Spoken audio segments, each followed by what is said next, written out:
जब मैं बड़ी होने लगी, मेरे को पढ़ाई करनी थी, तब सबका रोक टोक कि कैसे करेगी, क्या करेगी। जब आगे पढ़ाई करने के बाद जब मैंने डिग्री ली, मेरे को जॉब करनी थी, वापस सबका रोक टोक कि कैसे करेगी, क्या करेगी। लड़की होने का मतलब सिर्फ यही है कि आपकी थोड़ी बहुत पढ़ाई पूरी करो, घर के काम सीखो, बीवी बनो, माँ बनो। जब मैंने बिजनेस ज्वाइन करने का कहा और घर वालों से फिर वही बातें आनी शुरू हो गई, अपने बच्चे को रखो, पालो पोसो, बड़ा करो, घर संभालो, यही तुम्हारा काम है। कोई भी अगर कोई भी आपको आके ये कहता है कि आप कमजोर हैं, तो उन्हें जाके कहिए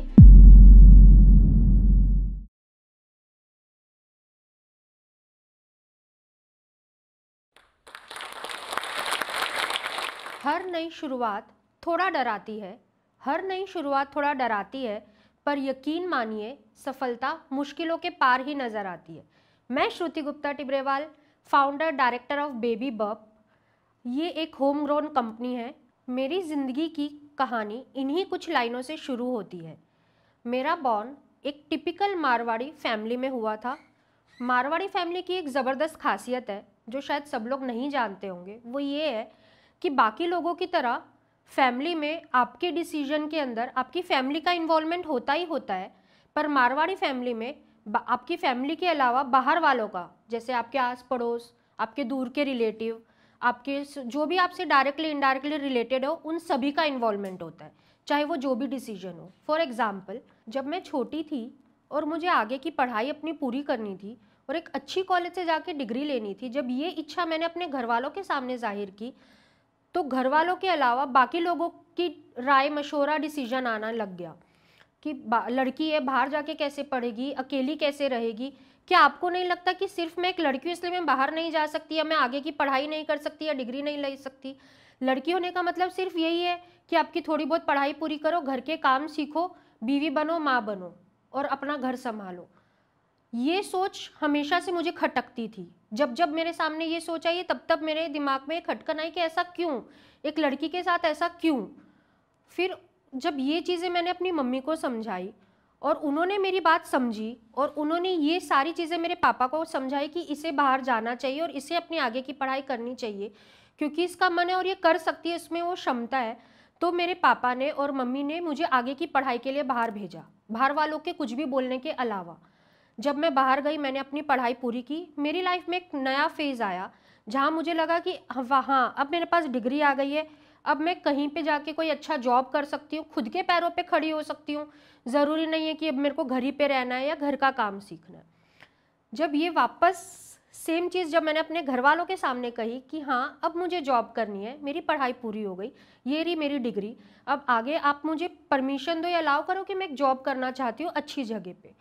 फिर वही सेम चीज़ें बाहर से आनी शुरू हो गई। भाई, लड़की 27 साल की हो गई, इसकी शादी करवाओ, जॉब करने का टाइम थोड़ी ना है। आज 27 की हो गई, कल थोड़ी कोई लड़का मिलेगा। अगर इसको जॉब करवाओगे, पता नहीं कब जाएगी कब आएगी, टाइम का कोई पक्का नहीं होता है। जॉब की कोई ज़रूरत नहीं है, इसको घर बुलाओ और इसकी शादी करवाओ। जब मेरी शादी हुई, मेरी शादी वापस मारवाड़ी फैमिली में ही हुई, अरेंज मैरिज थी। जब मैं वापस मारवाड़ी फैमिली में आई तो मुझे लगा कि यहाँ पे तो कुछ चेंज होगा क्योंकि फैमिली चेंज हुई है, पर सेम सिचुएशन थी कि बाहर वालों का इन्वॉल्वमेंट ज़्यादा था रेदर देन आपके घर वालों से। थोड़ा टाइम ऐसे ही बीतता रहा और फिर I was blessed with a baby. मेरा एक बेबी हुआ, उसका नाम तक्ष है। जब मेरे बेबी हुआ तो वापस से सबके कमेंट्स आने शुरू हो गए, दूर दूर से सबको पता था इसको कुछ ना कुछ काम करना है, इसके दिमाग में चलता रहता है भाई इसको तो बिजनेस करना है। पर अब क्या, अब तो चलो बच्चा आ गया, बेटर हो गया, क्योंकि उनके लिए इजी हो गया। अब ज़्यादा नहीं बोलना, भाई तेरा full time job is your baby, अपने बच्चे को रखो, पालो पोसो, बड़ा करो, घर संभालो, यही तुम्हारा काम है और यही तुम्हारा बिजनेस है। और कोई बिजनेस नहीं होता है वुमेन की लाइफ में या कोई भी औरतों की, बेटियों की, माओ की लाइफ में, यही उनका बिजनेस होता है। जब मेरा बेबी आया, मैंने बहुत से लोगों से सुना है कि भाई अब मेरा बच्चा आ गया, अब वो छोटा है, मैं उसको संभालूं, घर से कहाँ बाहर निकल पाऊंगी। पर मेरे लाइफ में इधर भी एक उल्टा टर्न हुआ। मेरा बेबी मेरे लिए कभी भी बैरियर नहीं, एक कैरियर बना। उसकी वजह से मेरे दिमाग में, जब वो थोड़ा बड़ा होने लगा, मेरे दिमाग में चीज़ें आने लग गई, भाई मेरे को इसको कुछ हेल्दी फूड खिलाना है या कुछ हेल्दी ऑप्शन होने चाहिए, एट द सेम टाइम वो ईजी होने चाहिए, मेरे को मार्केट के बने हुए फूड नहीं लाने हैं। तो मैं अपने घर के बूढ़े बूढ़े लोग जो हैं, जैसे दादी नानी, उन सबके पास मैं बैठने लग गई, उनसे मैं बातचीत करने लग गई। आप अपने ज़माने में ऐसा क्या खिलाते थे? आप अपने ज़माने में ऐसा क्या करते थे जो इतना हेल्दी होता था, जो आजकल की जनरेशन में आजकल के लोग उतना हेल्दी फूड नहीं खा पाते हैं? तो क्या रीज़न था ऐसा? और क्या आप लोग आपके टाइम पे बहुत फ्री रहते थे या आप लोग सारा दिन घर ही पे रहते थे? क्या रीज़न्स थे इस सब चीज़ों के बारे में? जब उन्होंने अपनी कहानियाँ मुझे सुनानी शुरू की कि भाई हम भी फ्री नहीं रहते थे, हम भी 25-25 लोगों के साथ रहते थे, उसमें हम भी 7-7 8-8 बच्चे पालते थे, पर तो भी हम लोग एक हेल्दी अच्छा खाना घर पे बना के खिला पाते थे। और वो उसमें भी हम लोग एक क्विक ईजी ऑप्शन ढूंढते थे, जो आजकल की माएँ शायद नहीं समझ सकती या नहीं समझना चाहती। जब मुझे ये चीज़ का पता चला, मुझे बहुत आश्चर्य हुआ और लगा कि अरे ये तो अच्छी चीज़ है, और क्यों ना पुरानी ट्रेडिशनल चीज़ों को आज की चीज़ों में लेकर मिलाया जाए और कुछ नया बनाया जाए। इस तरीके से मैंने अपने बच्चे के लिए घर ही पे कुछ हेल्दी चीज़ें, क्विक चीज़ें, पुरानी रेसिपीज़ को लेके बनाना शुरू किया और मेरे बच्चे को खिलाना शुरू किया।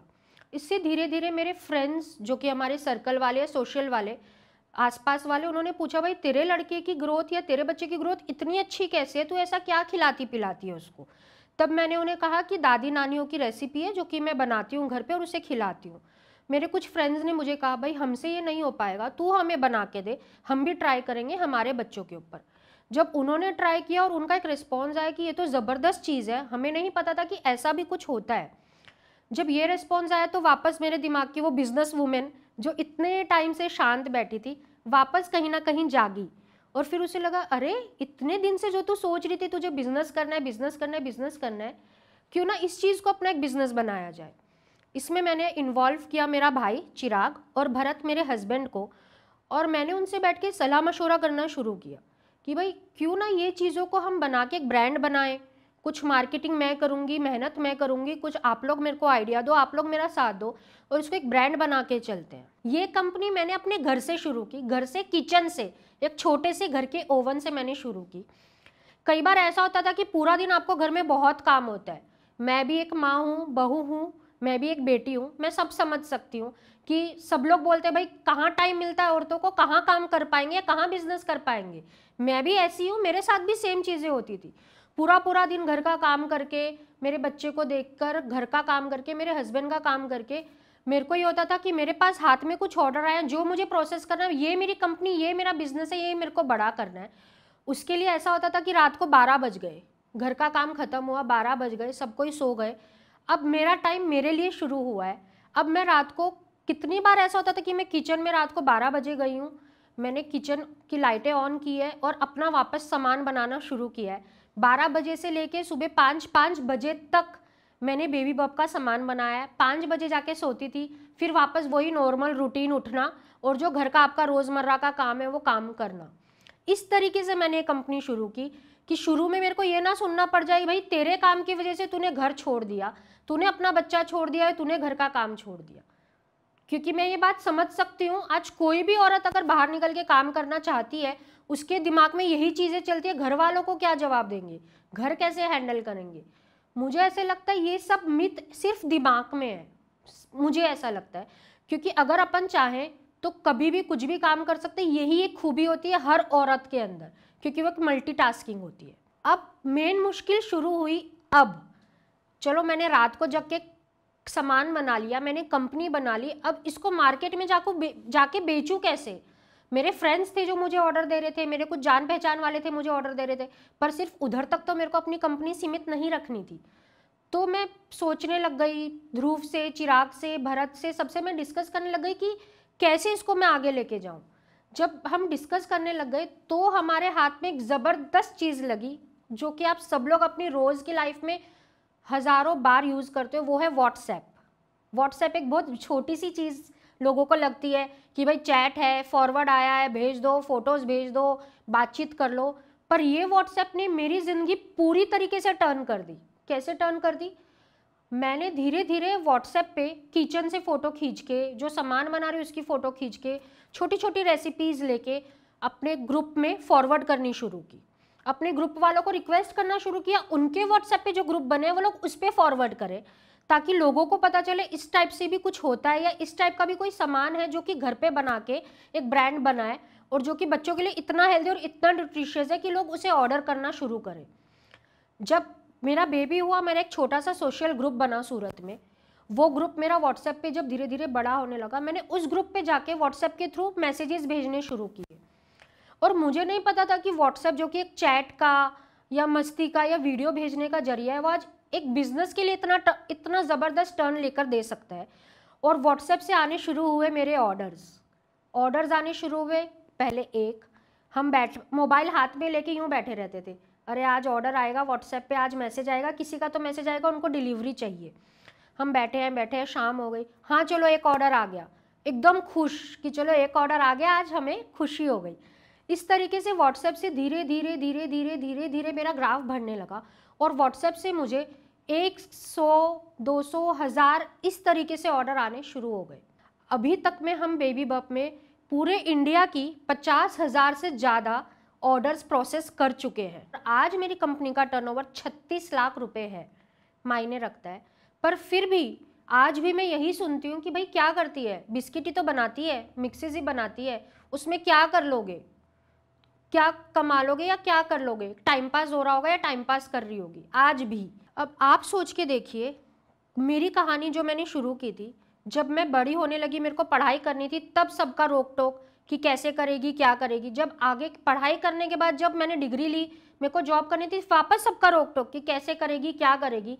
शादी होने के बाद घर संभाल रही हूँ, बच्चा भी संभाल रही हूँ, उसके बावजूद कोई काम कर रही हूँ और जिसमें मैं सक्सेस हासिल कर रही हूँ, उसमें भी लोगों की रोक टोक कि भाई क्या करेगी, कैसे करेगी, क्यों भाई नहीं जीने दोगे, नहीं करने दोगे मुझे ये काम, क्यों नहीं करने दोगे। पर जब जब मुझे रोका टोका गया है, तब तब मैं उतनी आगे बढ़ी हूँ। तो मैं चाहती हूँ कि लोग रोको टोको, ताकि मैं उतनी ही आगे बढ़ती जाऊँ और ये सफलता की सीढ़ी चढ़ती जाऊँ और आगे भी बढ़ूँ। जो भी आज ये वीडियो देख रहा है या ये टॉक सुन रहा है, उसे लगता है कि वो भी मेरी तरह अपनी छोटी छोटी प्रॉब्लम से लड़ के एक सोल्यूशन निकाल सकता है और उसके पास भी वो सोल्यूशन है और उसे भी अपना कोई काम शुरू करना है या आगे बढ़ना है, आप कमेंट सेक्शन में लिखिए, मैं आपको कांटेक्ट करूँगी, आप मुझे कांटेक्ट करिए और फिर आगे हम देखेंगे कि कैसे इस चीज़ को आगे लिया जा सकता है। आखिर में मैं सिर्फ 2 लाइन के साथ अपना ये टॉक एंड करना चाहती हूँ। अगर कोई भी आपको आके ये कहता है कि आप कमज़ोर हैं, तो उन्हें जाके कहिए मैं एक औरत हूँ। ये लाइन लिखी गई है मैरी कॉम के थ्रू। Thank you. इस वीडियो के बारे में अपनी राय नीचे कमेंट सेक्शन में हमें बताएं और अपने दोस्तों के साथ ये वीडियो शेयर करना ना भूलें।